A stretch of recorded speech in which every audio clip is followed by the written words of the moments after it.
I would definitely identify as a movie junkie. I love movies. I love going to the movie theater and watching movies. I love the experience of it. Movies have played such a big role in my life.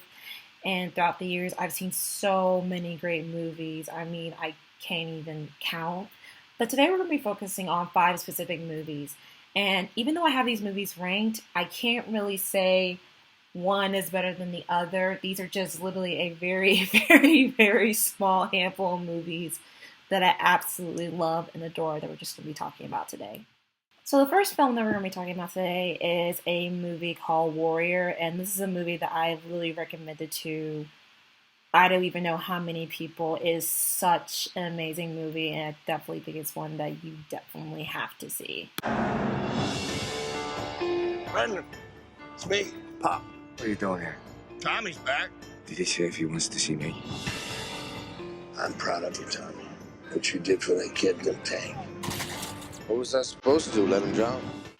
So Warrior is a sports film that was released in 2011, and it tells the story of two estranged brothers whose entrance into a mixed martial arts tournament makes them come to terms with the drama and turmoil that surrounded their lives, and it also makes them come to terms with their relationship with each other. We weren't going to raise our children. Now, even though this movie is a sports film, I think it has more of a characteristics of a very moving drama, and that's mostly attributed to the all-star cast that you have in this movie. I mean, you have Joel Edgerton, Nick Nolte, and then you have Tom Hardy, which a lot of people consider this as his big breakout role. I personally consider this to be the perfect date night movie because you have all these heartbreaking tearjerker moments throughout the whole entire movie, which is also mixed in with a lot of really cool mixed martial art fighting sequence. Overall, this is by far one of the most moving dramas that I've ever seen, and I've recommended this movie to so many different people. I've been like, oh my gosh, you have to see this movie. This movie will make you cry. This movie will make you laugh. And the way that it ends is just very moving and warm and just very honest. I can do this. Whenever you say it, I can do this. You got him! This is impossible! The two men fighting for the championship tonight are brothers! Go war!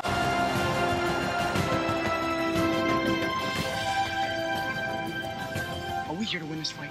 Because if we're not, I will throw in the towel.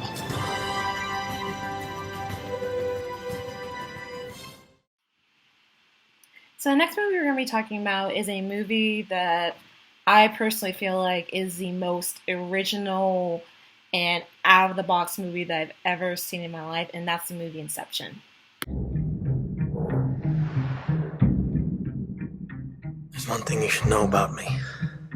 I specialize in a very specific type of security. Subconscious security. Inception is a 2010 sci-fi film that stars Leonardo DiCaprio as a professional thief who steals information by infiltrating people's subconscious.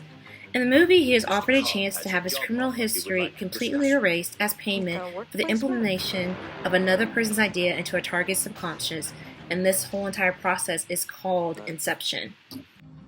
We create the world of the dream. We bring the subject into that dream, and they fill it with their secrets. Then you break in and steal it. Well, it's not strictly speaking legal. In my life, there's so many twists and turns. It's cerebral, and it's just something that's just so original. Like, I've seen a lot of movies, but I can genuinely and honestly say, even in 2018, I've never seen a movie like Inception. And this is considered to be Christopher Nolan, who is the director of this movie. This is considered to be one of his best films. And what's actually interesting was that he originally conceived the film many years prior to him actually filming it, but he felt like that he needed more experience. And there was actually one of his earlier films that impressed the studio so much that they actually decided to invest in this film, Inception. And that's a movie that we're going to talk about later on in the video. The dream's collapsing. I have it under control.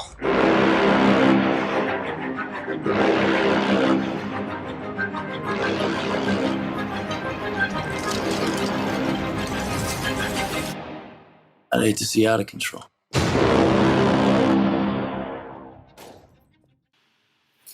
So this next film is actually not one film, but it's actually a trilogy. And this is one that me and my sister love. This is one that I have literally seen over and over and over and over again. It's a film series that I can literally quote word by word, line by line. And it's also considered to be one of the best film adaptations based on a book series ever made, and that is the Lord of the Rings trilogy. This is the One Ring, forged by the Dark Lord Sauron. Sauron needs only this ring to cover all the lands of a second darkness. He's seeking it all. His thought is bent on it.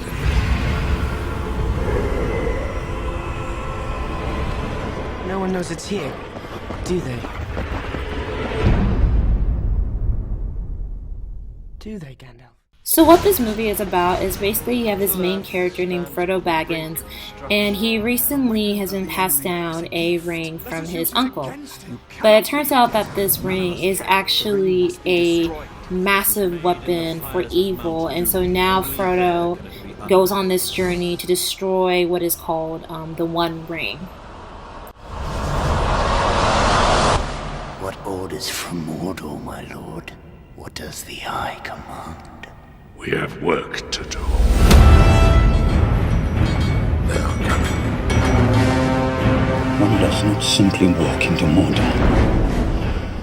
So the film series is originally based on the fantasy book trilogy written by J.R.R. Tolkien and was turned into a series of 3 films by writer and director Peter Jackson.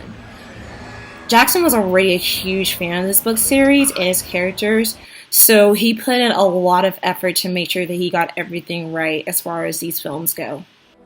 I wish none of this had happened.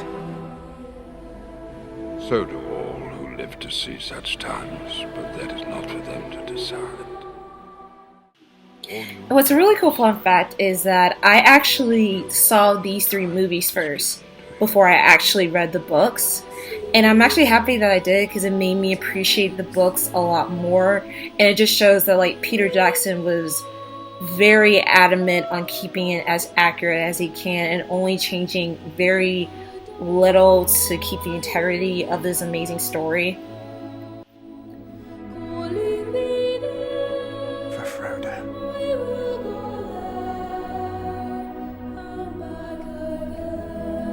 Even the smallest person can change the course of the future.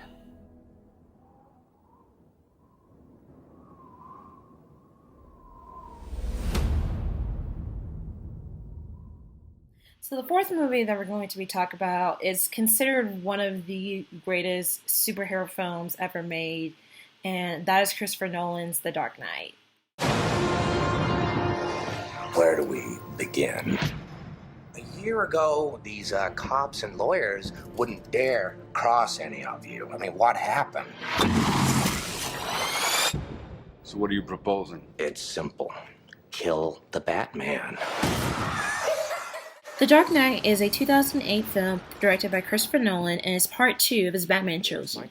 In this film, you have Batman, Police Lieutenant James Gordon, and a new District Attorney, Harvey Dent, form an alliance to help dismantle the organized crime in Gotham City. However, they are thwarted and menaced by a criminal mastermind known as the Joker, who seeks to undermine Batman's influence and create total chaos. Good evening, ladies and gentlemen. And then, of course, we have Heath Ledger portraying the Joker, which is considered probably one of the most iconic roles in movie history. And he definitely gave an Oscar-worthy performance in this movie. The night is darkest just before the dawn. I promise you, the dawn is coming. And here we go.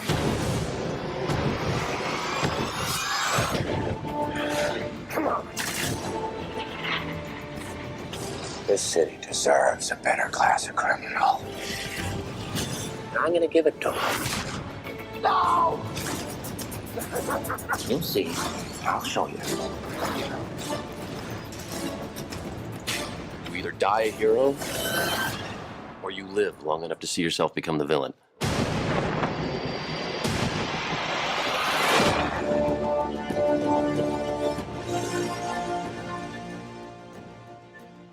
And since we're talking about superheroes, this brings us to our fifth and final movie that we're going to talk about today, and that is the movie Logan. Go get him.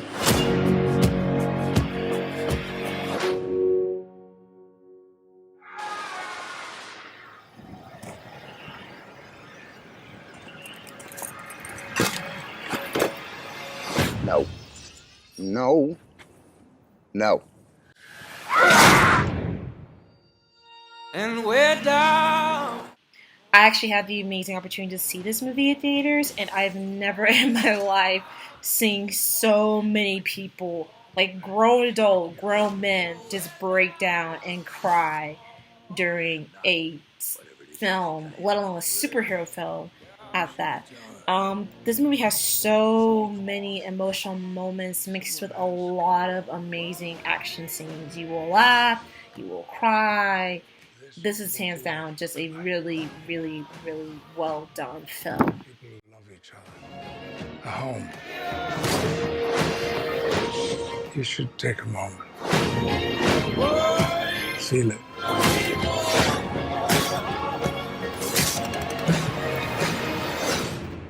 You still have time.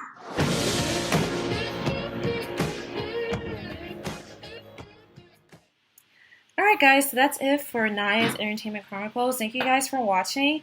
Definitely hit the subscribe button so you can see more episodes that will be coming in over the next couple of weeks. And I'll see you guys later. Bye.